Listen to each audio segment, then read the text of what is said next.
and welcome to another installment of Metallic Reviews, the show where I take an honest look at the harder, heavier side of music and give it an honest rating. You know, last week we were in Sweden for a massive release by an equally massive band. So, in the absolute genius and frank repetition that sometimes seems to exist around here, we're going to do it all over again. Because I know you definitely didn't demand it. In any case, we're still in Sweden to examine an album by a band that, honestly, tends to jump genres a lot.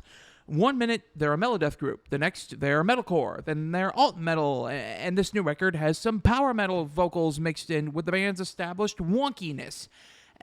Yeah, it's a whole lot of weird, but it's also a whole lot of fun. It's Avatar and their new one, Dance Devil Dance, out February 17th on the band's own Black Waltz Records. It's their first self-released record and their first new album in 3 years. So, how'd they do? Let's jump in and find out.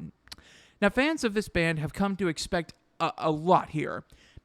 Namely, a bunch of guys who look like a clownish marching band with the combined hair length of a few of the world's nations, pumping out a solid balance of melody and aggression.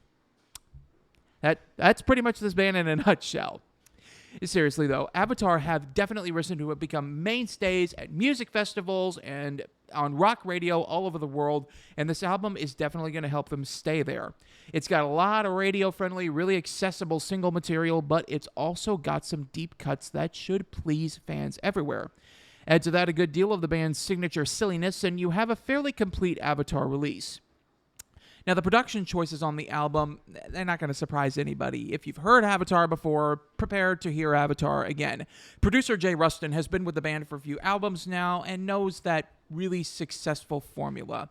The album has the only way I can describe it is a tin-like quality to it that I've come to expect from the group. It's not pretty or shiny, but it's not gruff or dilapidated either. It falls somewhere in the middle, and it just works. It's definitely mixed with an ear toward the average Avatar fan, with vocalist Johannes Ekström placed in the very forward part of things. Then behind him, you've got guitarists Jonas Jarlsby and Tim Åström plugging away in the mids. Then you have the foundation, laid by bassist Henrik Sandelin and drummer John Alfredson. All in all, while there aren't really any innovations or massive leaps forward, the record does a great job of doing what the band has done for years now. Songwriting-wise, again, it's safe. This is a very safe record. And when it comes to this group, that's actually not really a bad thing. They recently did a more proggy material. That's the only way I could think of to describe it. It was different from their normal stuff, especially on the album Hunter Gatherer, so it's nice to have the band kind of get back to their roots just a little bit here. There's a lot here that would not be out of place on projects like Avatar Country or even Feathers and Flesh. Melodic to a fault, the band write their way around that center nucleus very well. To me, at least, it seems like the band took a tried-and-true method when it came to writing this album. Namely, they picked out the main melody and then built these little capsules of song around it. It's just really nicely done.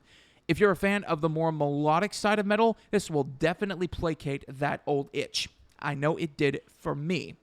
Now, that being said, the band do have an appreciation for the heavier and more chaotic forms of songwriting.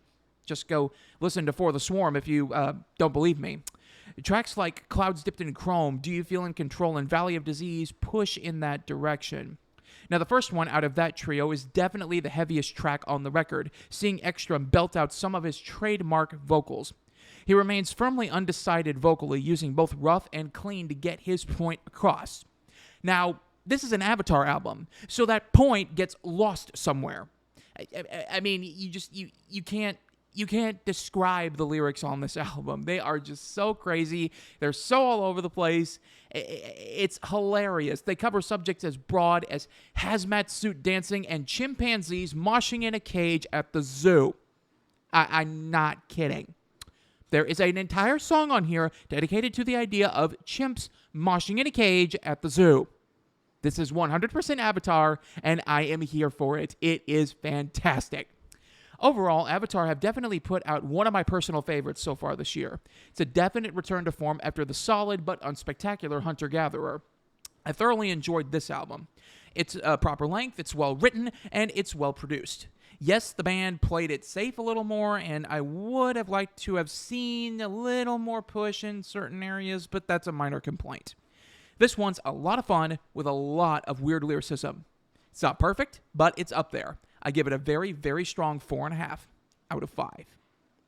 Thanks so much for watching. Click like and do not forget to subscribe. Please subscribe, trying to get the channel up over 50 subs. Next week, repetition continues around here, my friends. It really does, because we're going to be sticking with not Swedish, but Scandinavian melodic death metal, and jumping a country over to Finland as we cover Insomnium's new one, Anno 1696. I hope you'll join me. You've been watching Metallic Reviews, where I give honest ratings to honest music. I will see y'all next time.